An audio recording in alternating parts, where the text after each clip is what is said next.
I still have a scar here. And my mom was pissed. And she got the alcohol, the rubbing alcohol, and she went, shh, ¿tú crees que esto duele? No andes brincando encima de las trocas. I think I'm more so scarred from my mother than these. Hey, what's up? I'm Francia Raisa, and this is my Women's Health Body Scan. What I love most about my body is that I push my body. I do yoga. I've been doing it for a few years now, and being the age that I'm at, I can't believe how flexible I am and how strong I've gotten doing yoga and weights.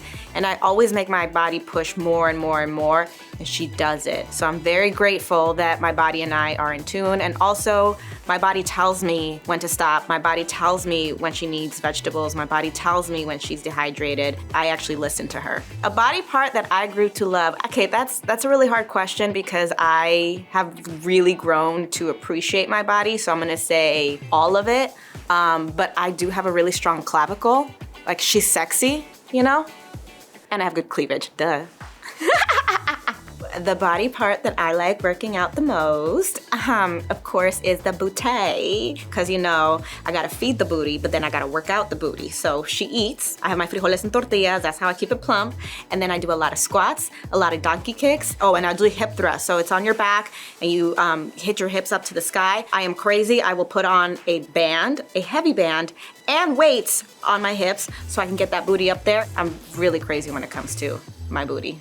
What opinions of myself and my self-image that have changed as I've gotten older? You know what? My weight. I don't have a scale at my house. I never even go on a scale. If I look good in the mirror, I'm fine. I don't need to know what the number is. So I've gotten way more comfortable with how I fluctuate. I fluctuate a lot in weight. I'm Latina. It happens, and I've learned to really appreciate the curves and appreciate when I'm skinny. The part of my body that I hate working out the most, and it's probably just because I don't have them, are my calves. I cannot stand working out my calves. I don't have calves. I don't have calf muscle. Mira, they're just, hello.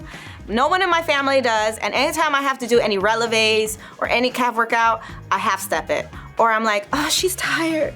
I avoid it. My go-to healthy meals. You know what? I'm really big about veggies, rice, and protein. I know rice isn't probably the healthiest, but I love rice. I love rice. I just do. You can do brown rice. Protein shakes in the morning is my go-to. I love them. And then I don't eat a meal until the afternoon. Usually I have some poke or something because I feel like it's just really healthy. I love ahi tuna too, so some ahi tuna with avocado. Some ponzu sauce. Yummy. And some salads. In the evenings, I'm a little more generous with myself. Again, I'm Mexican. I love beans, so I will sometimes make some frijoles. I know tortillas aren't always the best, but instead of eating like 6, I'll eat like 3. You know, balance. So my Instagram says coffee, water, wine. That's literally all I drink. Coffee in the morning, then my protein shake, and then I have water throughout the day, and I actually carry a 64-ounce jug with me everywhere. I'll even take it into restaurants. Yes, I am that person. It looks like a purse. No one knows. And then the evening, of course, a glass of red. We love. What is my love language? My love languages have really been dependent on what the last guy did not give me. So I think now that I've been single for a while, I understand that quality time is huge for me. Acts of service is also huge for me. And your girl loves a little physical touch. She does. If I ever had a serious injury, thankfully, nothing too crazy, but my freshman year of high school, I was a cheerleader. We were practicing, and it was my first time flying, and it was my first time using these 2 bases. We wanted to do a full. Something so basic and simple. Now, this is why I'm crazy about water, aside from other reasons. It was hot outside, it was summer, so I was really dehydrated. I fainted in the air, and I fell back. And I didn't fall the way that I was supposed to fall, and I ended up fracturing my arm right here. And it was right before homecoming, so I had to miss homecoming, and I was a freshman, and I was really, really sad. Okay, Women's Health, you just asked me if I have any interesting scars. When I was 15, I got into boxing. And I was in high school, and I was like being really flirty, and the guy I had a crush on was like, we're gonna come visit you. And I was like, oh my God, he's coming to visit me, okay. So he comes with his friend, and I had hand wraps on, and I was trying to be cute and funny and flirty. So as they were driving away after we had our cute moment, I jumped on the back of the truck. So I jumped on there, and I'm bouncing. Why did they start driving? And they were going super slow because it was a parking lot, like maybe like 3 miles per hour, but I didn't have enough of a grip because of my hand wraps to hold on, and I fell and ate it bad. And so I fell on my knee and I got a scar. Hold on, is it still there? I got a scar right there. It split open, so I had a hole there. And then right here on my knee, I still have a scar here. Now here's the kicker. I had to call my mom, obviously, and my mom was pissed. She wasn't like, "Ay, mija, I'm so glad you're okay." She was more like, "Don't be jumping on top of trucks." And she got the alcohol, the rubbing alcohol, and she went, "Shh." And she's like, "That's what you get. Eso te pasa. Ah, ¿tú crees que esto te duele? ¿Tú crees que esto duele? No andes brincando encima de las trocas."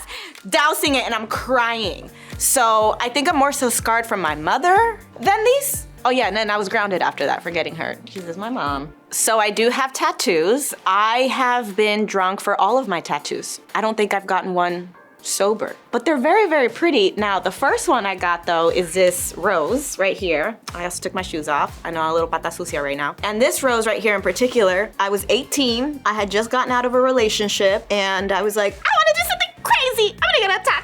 My friend was like, my friend is really, really good at tattoos and he'll give you a discount.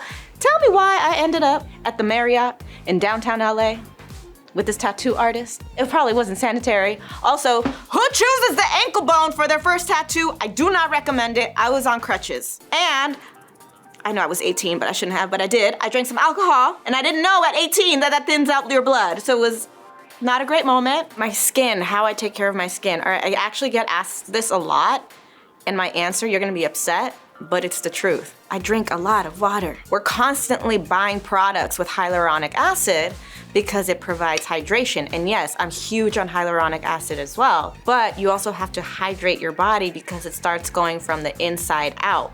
So again, I drink 2 to 3 liters of water a day. Also doing hot yoga, I sweat a lot, so I'm constantly opening up my pores and letting out what I don't need. But water, hyaluronic acid, I moisturize, and also sunblock. It is so important. I didn't understand it before, but like as the older I get, honestly, that pigmentation, everything, I don't care if my face is paler than the rest of my body, sunscreen helps a lot. You don't want those wrinkles. So hair care. We're still learning because, you know, I started acting when I was 16 years old and, you know, I became a little spoiled because I get my hair done all the time. But in that, I also get my hair damaged a lot because there's so much heat that goes through my hair every day, all day. So for Secret Life, I had extensions and I was constantly teasing. My hair thinned out, oh my gosh. What I make sure to do is I'm very crazy about actually trimming my hair every 4 to 6 weeks. That helps a lot because if you have split ends and your hair is growing, what's gonna happen? It's just gonna keep splitting, so then you have to cut more off. Every time I go get my hair done, they do a conditioning treatment.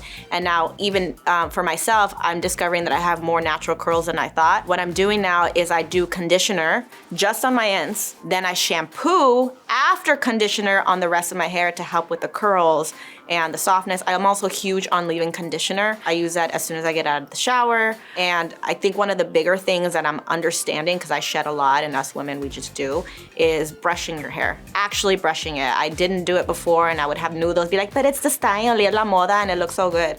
I don't know why I just went into an accent, but you know what I mean. Stimulation on your scalp helps your hair grow. Sleeping on silk pillow cases. Make sure if you don't wear a bonnet, just keep silk on your sheets. It helps because if you use any other material, it'll just break your hair and damage it. And then obviously heat protectants when you're curling or straightening your hair, and try not to do it as often. And I try, when I'm not filming, I try to air dry as much as possible. My mental health. What do I do when I need a second? I acknowledge that I need a second. Thankfully, the more my career has grown, the busier I have gotten, and it's hard to get a second. So actually this year, I did a meditation challenge for 30 days, and I made sure to meditate every day for at least like 10 minutes. It does make a difference, those 10 minutes to yourself. And a lot of people tell me, oh, I can't meditate, my mind goes crazy. Yes, it does, but one of the things that my friend Lily Singh told me, she goes, even if your mind is racing for those 10 minutes, when our mind is racing as we're awake, we're distracting ourselves from other things, so our mind doesn't stop racing because we're not giving it the time that it needs to race. I'm huge about quiet time.